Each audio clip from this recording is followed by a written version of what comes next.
read the books and I've watched the movie. And they looked at the girls that had read the trilogy, and in that they found the girls that had actually completed that had a 25% chance higher of having a boyfriend who yelled at them and screamed at them, a 34% chance of being stalked, a 34% higher rate of being stalked. Higher, yeah.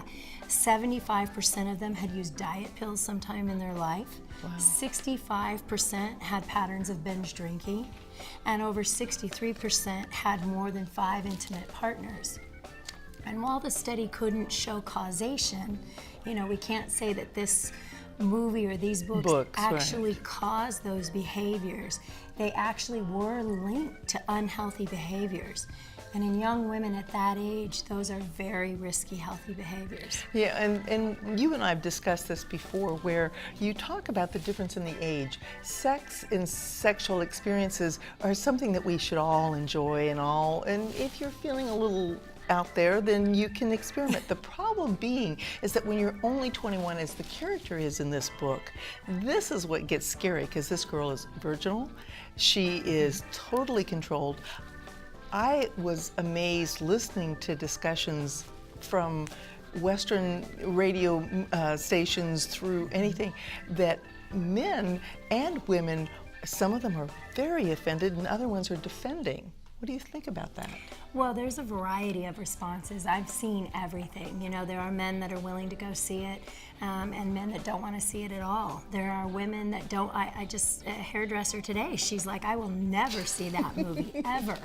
She's like, I don't want to do any of that. And she's like, and then there's other women that are going in droves. I mean, it's, you know, we've got the numbers. It's one of the highest selling movies that's been out there. So I think there's a difference, and I think why we're here talking about this tonight is because it's one thing for women in our age category to go and take a book that's been dubbed mommy porn, it's got a little flair in it, because I'm old enough and wise enough to know better.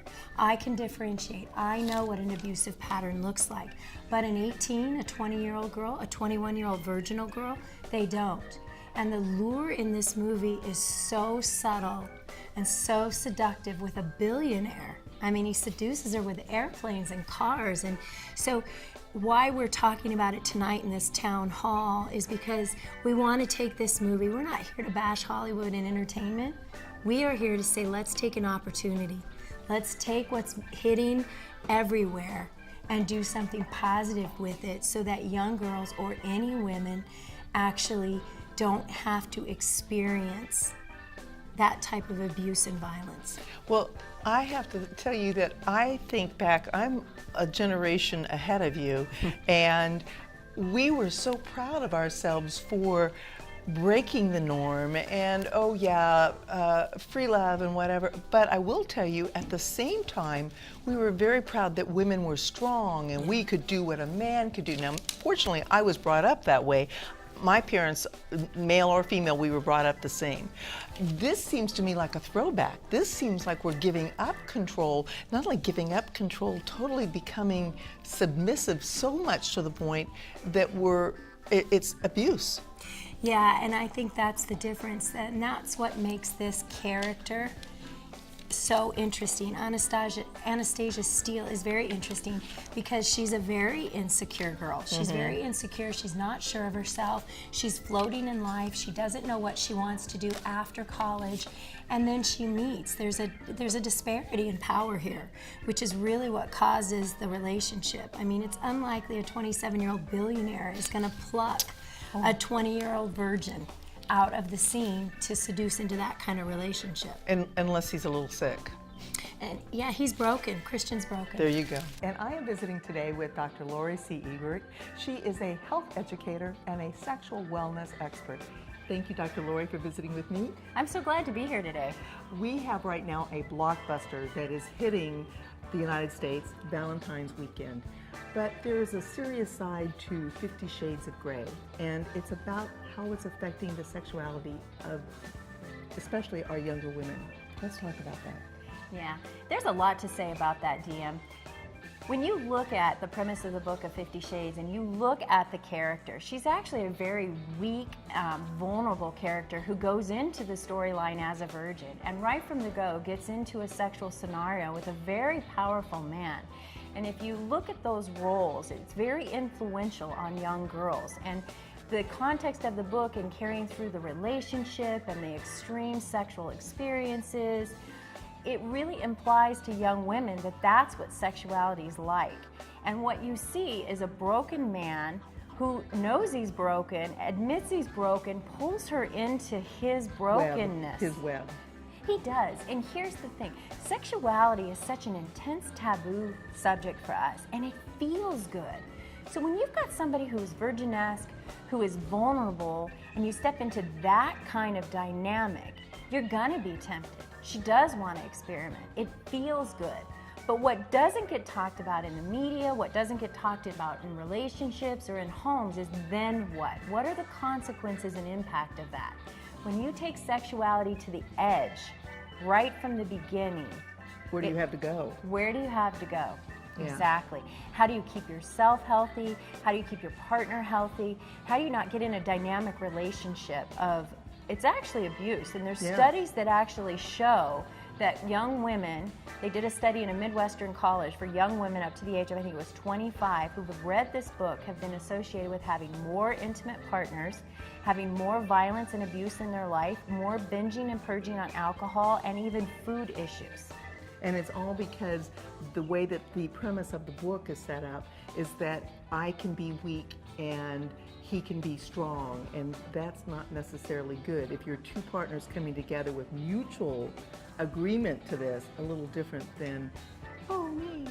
Exactly, and he brings her into that strong and uses it to his advantage in one of the most vulnerable areas of her intimacy and her sexual intimacy. That's what I kept seeing, was that she seems like a little sweet thing, and he's just like, I'm gonna pick all those pebbles right off, and that's scary.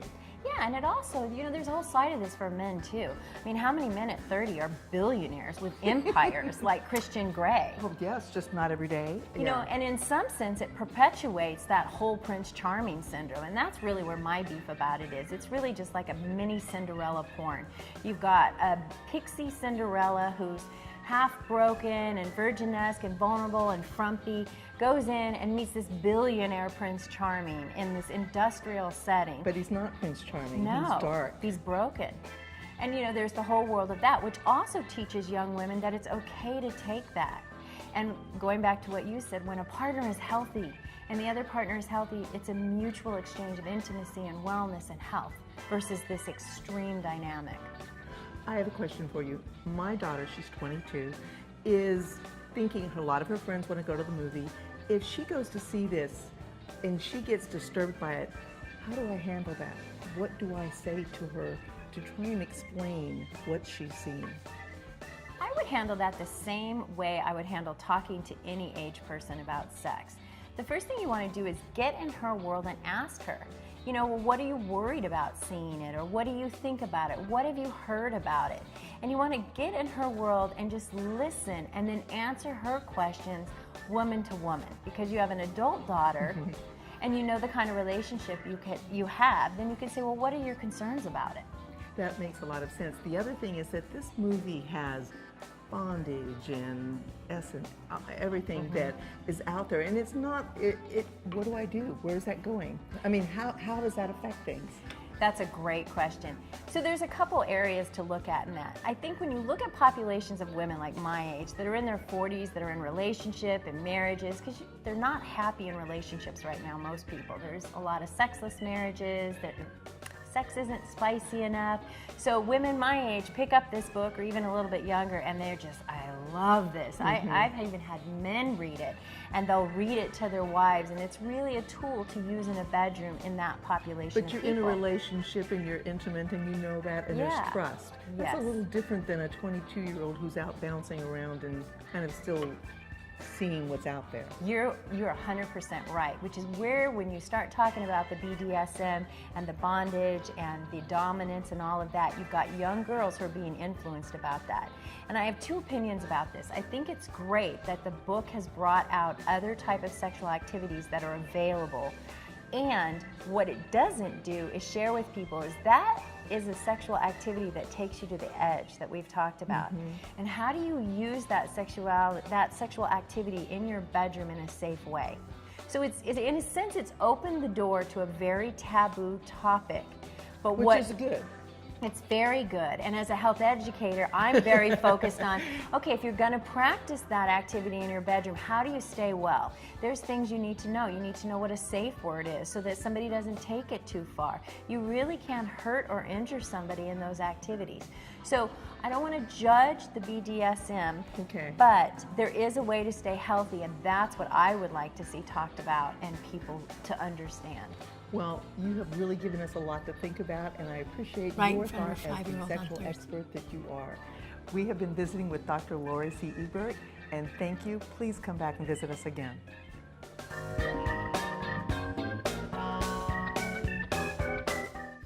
Welcome back. I am Dianemarie Collins, and you are on Media Broadcast Network. We are in a live town hall meeting with Dr. Lori Ebert, and she is a health educator and sexual wellness expert. Let's talk about some of the statistics that this movie 50 Shades of Grey has generated. We have got, as far as the movie, all right, we're just talking about the movie. It says right here that we've got 98 million, let's say 160 million in the foreign box office. It had 98 million, I was correct, 98 million in the US debut. So that was Valentine's, and it was set for that, which I'm not quite sure I understand that, because that means that you're doing this with your honey, but whatever. Okay, so, and then it even trumped, I guess, it's in 53 languages, the books. All right, now we're talking about the books. So we're flipping from the movie to the books. So you've got 52 different languages, 100 million copies. I actually had somebody give me a copy because they said, no, I don't want it anymore. And I'm going, okay, fine, whatever. This is, I find, really interesting. And you have where the number of people that have seen it, male versus female. So you've got 30% male, 70% female. And I mentioned that I was seeing that I was listening on the radio where a husband and wife, a DJ who was a male, took his wife and they went. So that was just kind of interesting to me that he would even go again. I thought that was odd. And then the age, though, this is the thing that you have to realize, is that the 25-year-olds, 58% of those watching the movie are 25 years old. Yeah, so I have so much to say about all this. Please jump in. So let's talk about why is it such a mass phenomenon. It's a huge mass phenomenon. And, of course they're going to pick Valentine's Day because it's supposed to be a romance. Now, one thing I want to preface, when this book came out, it was designed as an erotic romance. It's a fictional erotic story about two people. What we didn't know is what it was going to come out, what it was going to look like when it actually came out on screen. So you don't know how much. And having read all of the books and seen the movie. Now, you just made the comment, all the books. I heard that a lot in the defenders of the book series, that, book 2 and book 3 get much more romantic. And I'm going, okay, I'm not sure that works for the movie.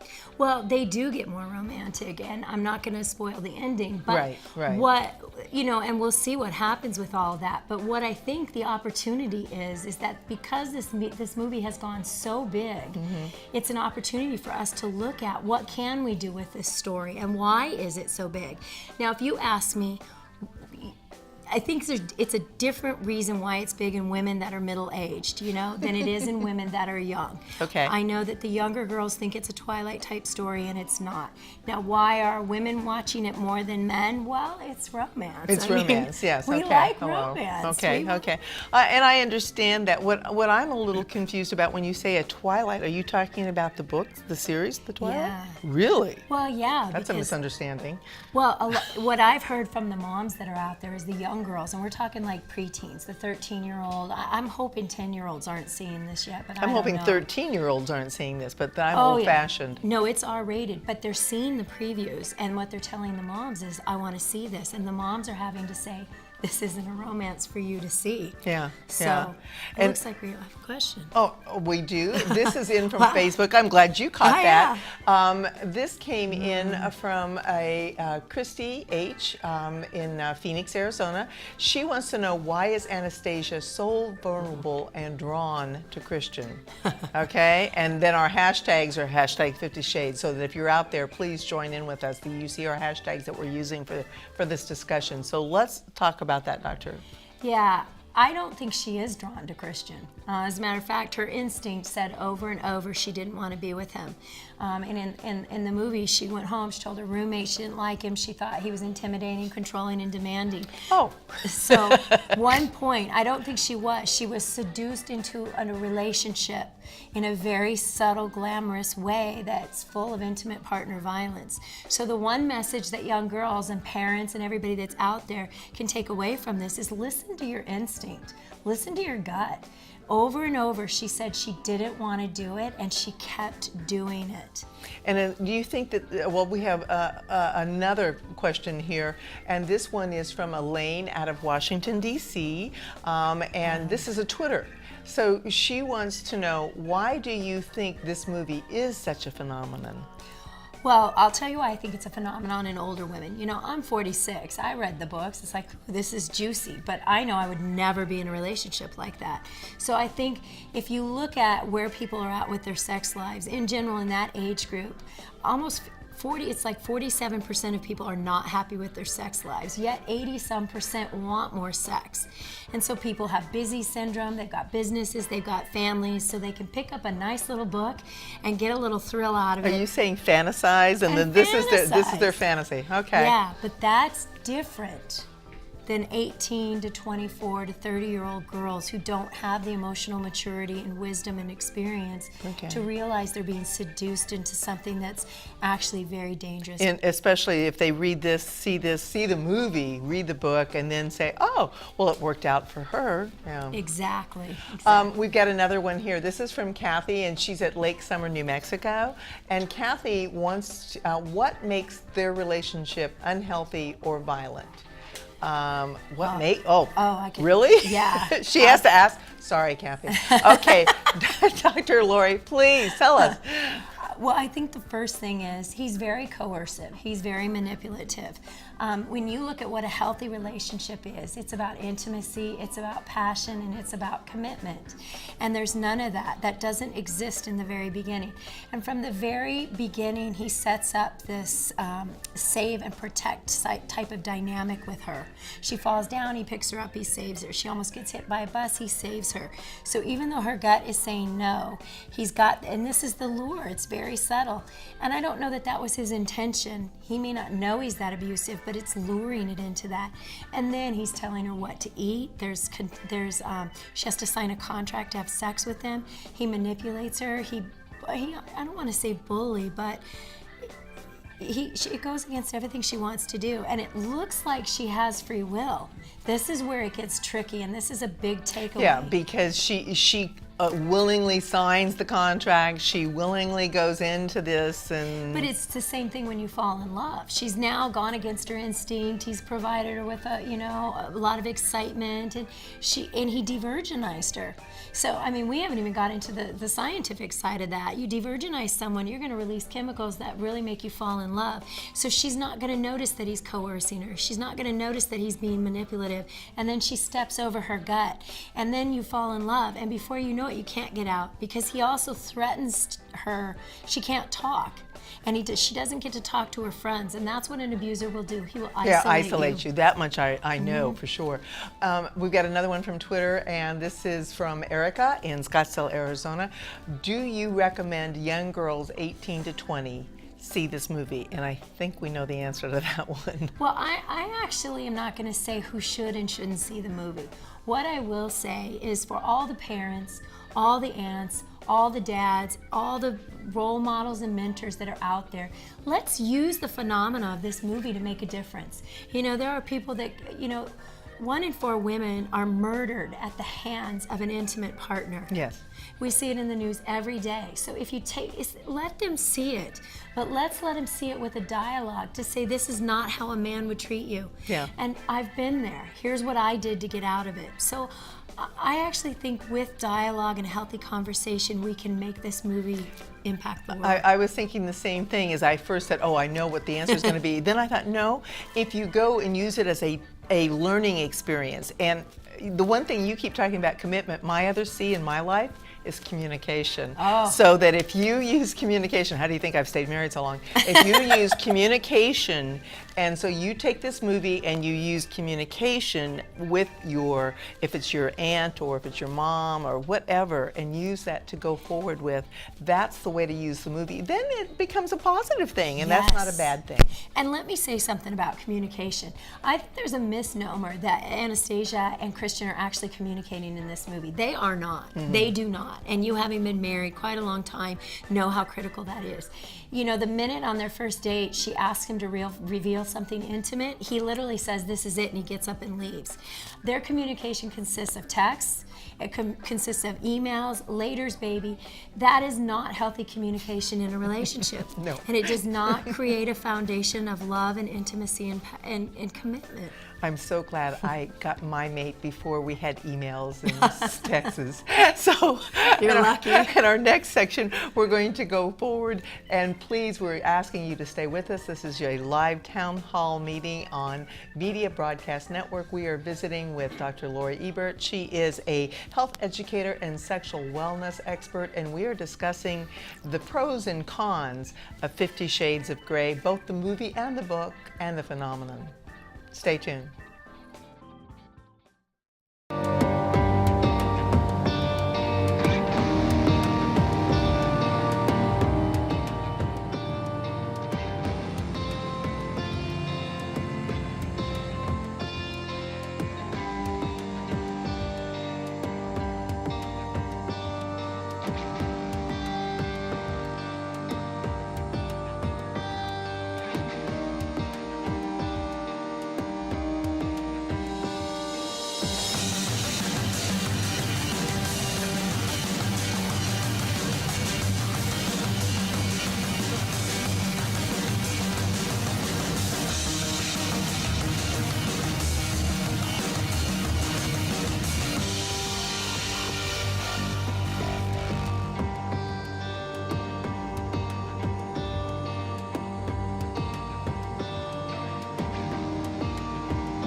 Hello, I'm Dianemarie Collins. I am visiting today with Dr. Lori C. Ebert. She is a health educator and a sexual wellness expert.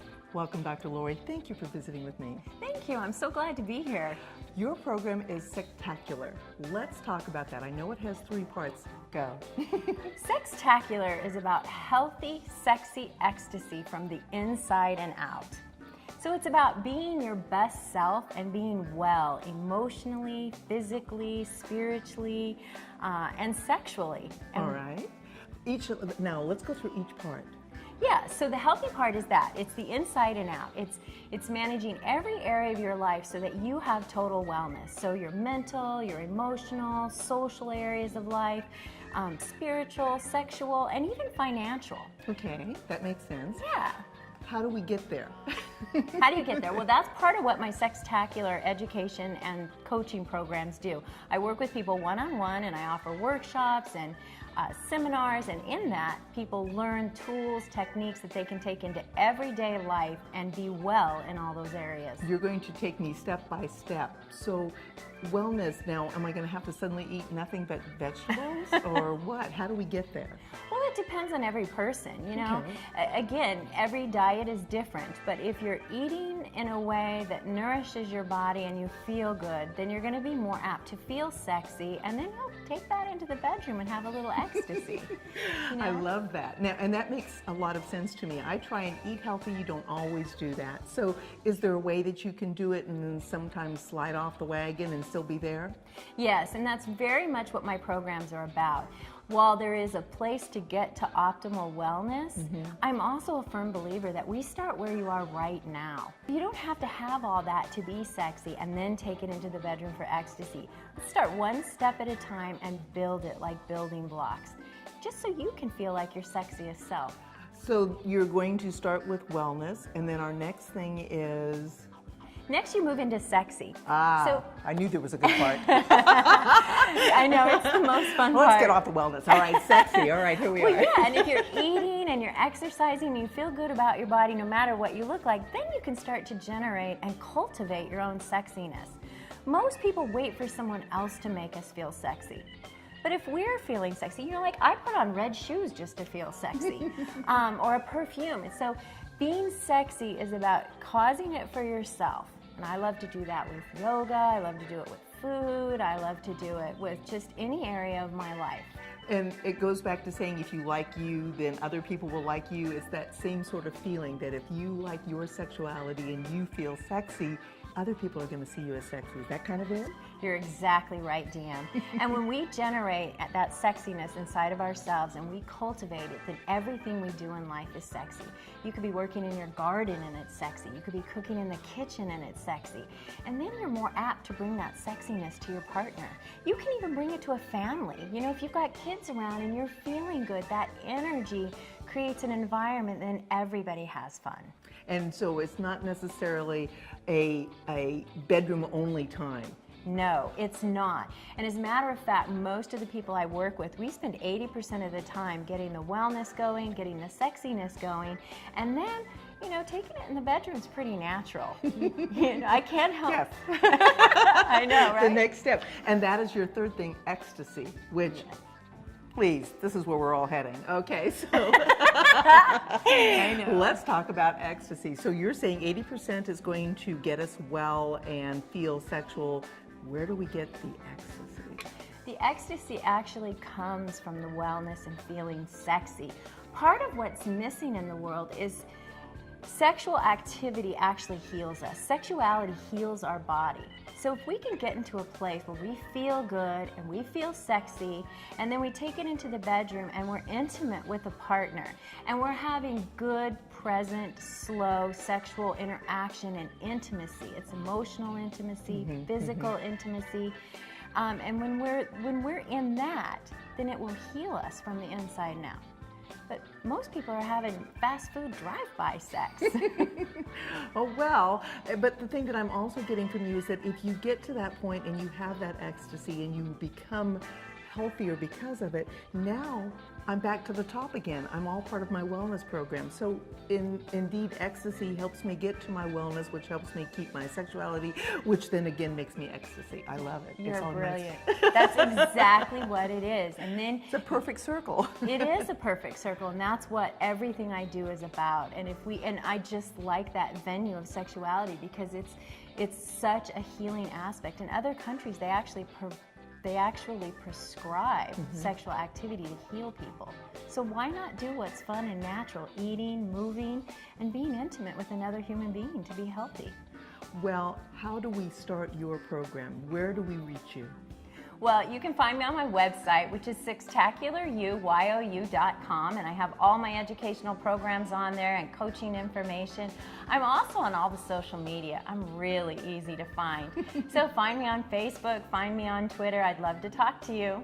I love it. We have been visiting with Dr. Lori C. Ebert. Please come back and see her soon. And again, I am Dianemarie Collins, and you have been in the DM Zone. We like to interview fun and interesting people, from authors to celebrities to almost celebrities or soon-to-be celebrities. Don't forget, you are in the DM Zone on Wake Up America Media Network. Come back soon.